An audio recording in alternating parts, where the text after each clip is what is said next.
সুপ্রিয় দর্শক, hoquegreenworld চ্যানেলে আপনাদের জানাই স্বাগত। আজকে থাম্বনেল এবং টাইটেল দেখে বুঝে গেছেন আমি কোন গাছের ভিডিও করছি। হ্যাঁ, ঠিকই ধরেছেন, এটি হচ্ছে একটি ক্রোটন। ক্রোটনের প্রকারভেদ সম্বন্ধে একজন বাগানীর পক্ষে বলা শুধু অসম্ভব নয়, মানে ভাবনার বাইরে।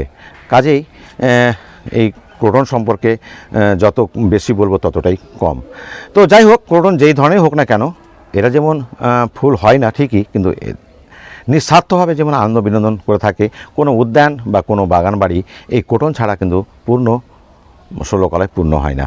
তো বন্ধুরা, আমার কাছে বেশ কয়েক রকমের ক্রোটন রয়েছে, আপনারা ইতিপূর্বে অনেক ভিডিও দেখেছেন। তো যাই হোক, সেগুলোকে আর এই ভিডিওতে দেখে আমি ভিডিও রেখে দীর্ঘায়িত করবো না। খুব ছোট্ট একটা ভিডিওতে জাস্ট আপনাদের দেখাবো আপনি এই ক্রোটন গাছকে কীভাবে পরিচর্যা করবেন। তো এই ক্রোটন সম্পর্কে কিছু একটা বলা উচিত হবে, কারণ হচ্ছে প্রত্যেকটা ক্রোটনের একটা আমিত্ব থাকে। যেমন এই গাছটি দেখুন, প্রথমে যে পাতাটা বেরোচ্ছে একেবারে সবুজ বর্ণের এবং তাতে হলুদ বর্ডার রয়েছে। আবার এই গাছ পাতাটার বয়স হয়ে গেলে দেখুন হলুদ বর্ডারটা লাল বা মেরুন হয়ে যাচ্ছে এবং মাল্টি কালার যুক্ত হয়ে যাচ্ছে। তো এরকম মাল্টি কালার বলতে এই যে দেখুন, মনে হচ্ছে কোনো চিত্রকর তার তুলি রং দিয়ে সাজিয়ে রেখেছে এবং তার গঠনশৈলী এতটাই সুন্দর এবং মুগ্ধকর যে মনে হচ্ছে এটা প্রাকৃতিকভাবে এটাকে এই সাইজ নিয়ে আসা হয়নি, কৃত্রিমভাবে আমরা এই ধরনের ডিজাইন করেছি। ঠিক এইরকমই প্রত্যেকটা পাতা যেন আলাদা আলাদা একটা ডিজাইন রয়েছে এবং কালার বলা যায় না, আপনি দেখতেই পাচ্ছেন যে কত রকম কালার এর মধ্যে প্রকাশ পাচ্ছে। তো সে যাই হোক বন্ধু, এর গাছের এটা বৈশিষ্ট্য খুবই সুন্দর। আমার কাছে যতগুলো ক্রোটন রয়েছে তার মধ্যে সবচাইতে আমাকে এই গাছটি খুব ভালো লাগে। তো এই গাছের পরিচর্যা সম্পর্কে একটুখানি বলতে হবে, কারণ এটাই তো সরাসরি মাটিতে বসে দেন, তাহলে এদের যে পৌষ্টিক মূল্য সেটা তারা প্রাকৃতিকভাবে সংগ্রহ করে থাকে। কিন্তু নির্দিষ্ট মাটি থেকে পৌষ্টিক মূল্য সংগ্রহ করতে গেলে আপনাকে বাইরে থেকে কিছু খাবার, কিছু মাটির পরিবর্তন আপনাকে নিয়েই আসতে হবে। তো প্রথম থেকে শুরু করি এই গাছটি সম্পর্কে পরিচর্যা কীভাবে করবেন। প্রথমত হচ্ছে, প্রথম যখন চারা রোপণ করবেন এই গাছটির জন্য যে টব নির্বাচন করবেন সেই টবটি হবে 8 থেকে 10 ইঞ্চি, তার থেকে বড় নেবেন না। এবার মাটির কথা বলি, শুধু বালি বা শুধু এঁটেল মাটি বাদ দিয়ে যে কোনো মাটিতেই এটা হতে পারে, তবে বেলে দোআঁশ মাটিতে সবচেয়ে উত্তম হয়। মাটি তৈরি করলে শুধু হবে না, ড্রেনেজ ব্যবস্থা রেখে, অর্থাৎ জল যাতে আটকে না থাকে সেটারও একটা ব্যবস্থা করতে হবে, কারণ বর্ষাকালে প্রচুর জল পেয়ে কিন্তু পচে গিয়ে গাছের বৃদ্ধি ব্যাহত হয় কিংবা গাছটি মৃত্যুমুখে পতিত হয়। তো বন্ধুরা, প্রথমে যে হোলটা থাকে টবের, সেই হোলটাকে খোলমকুচি দিয়ে তার উপরে কিছু চিপস দেবেন। চিপস দেওয়ার পর উপরে একটা বালির লেয়ার দিয়ে দেবেন। তারপরে আপনি যে মাটিটা বসাবেন সেই মাটিটা দেবেন। এই মাটিতে আপনাকে খুব বেশি কিছু দিতে হবে না, আপনি 60% দেবেন মাটি, 20% দেবেন কম্পোস্ট, 20% দেবেন আপনার অন্য জৈবিক খাবার, যেমন আপনার নিমখোল রয়েছে, বন্ডাস রয়েছে, শিংকুচি দিতে পারলে খুবই ভালো হয়। তো এইভাবে দিয়ে মাটি বসিয়ে দেবেন। খাবার খুব একটা এর প্রয়োজন পড়ে না, কারণ বছরে একে 2বার খাবার দিলেই হয়। যখন পটিং করবেন তখন মাটিতে একবার দেবেন আর একবার দেবেন বর্ষার পরে, অর্থাৎ শীতের শেষ গরমের শুরু যখন হবে তখন, যেমন আজকে আমি যেটা করছি, আর একটা দেবেন বর্ষার পরে। ব্যাস, বছরে 2বার দিলেই যথেষ্ট। এই গেল তার মাটির ব্যাপার। এবার গাছটির পাতা যেমন চৌড়া পাতাতে প্রচুর পরিমাণে ধুলোবালি আটকে থাকে, তাই মাঝে মাঝে আপনি প্লেন জল দিয়ে বা নিম অয়েল দিয়ে স্প্রে করে দিতে পারলে খুব ভালো হয়। স্প্রে করবেন সকালবেলা, যাতে একটুখানি রোদ লাগিয়ে আপনি জলটা শুকিয়ে নিতে পারবেন বা ভেজা কাপড় দিয়ে মুছে নিতে পারবেন। এই গেল তার পরিচর্যা। রোগ পোকা যদি বলি, রোগ পোকা একেবারে হয় না বললেই চলে।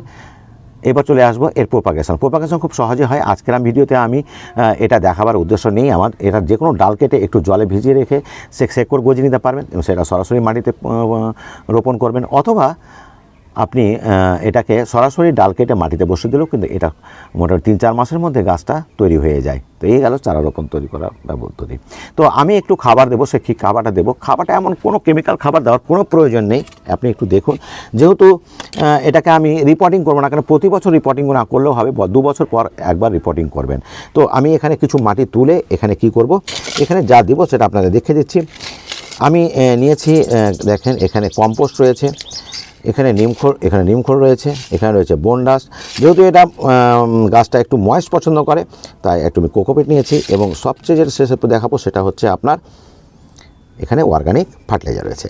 আর যেটা দেখাচ্ছি না, আমি এই মুহূর্তে দেবো না বলে, সেটা হচ্ছে অ্যাপসাম সল্ট বা ম্যাগনেসিয়াম সালফেট দেবেন, তাহলে এর পাতাগুলো কোনো সময় ঝরে গাছটা ফাঁকা হয়ে যাবে না।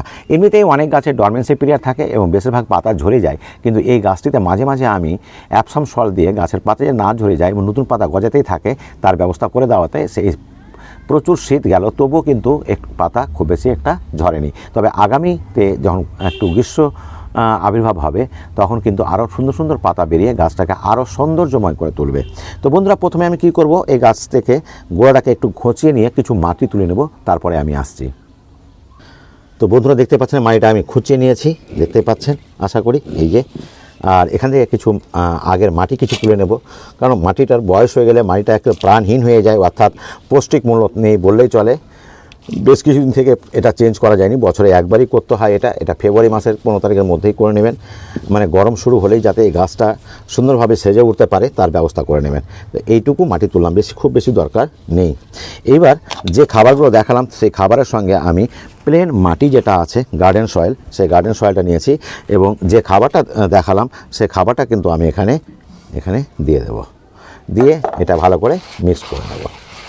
ভালো করে মিক্স করে নেওয়ার পরে আমি এটা, সত্যি কথা বলতে, সবটাই আমি এই গাছের গোড়ায় দিয়ে দেব।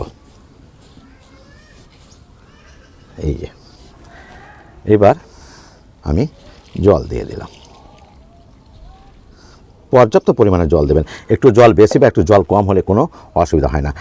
আর এবার যে কাজটি করবো সেটা শেষ কাজটি, সেটা হচ্ছে আমি গাছটাতে কিছুটা স্প্রে করব।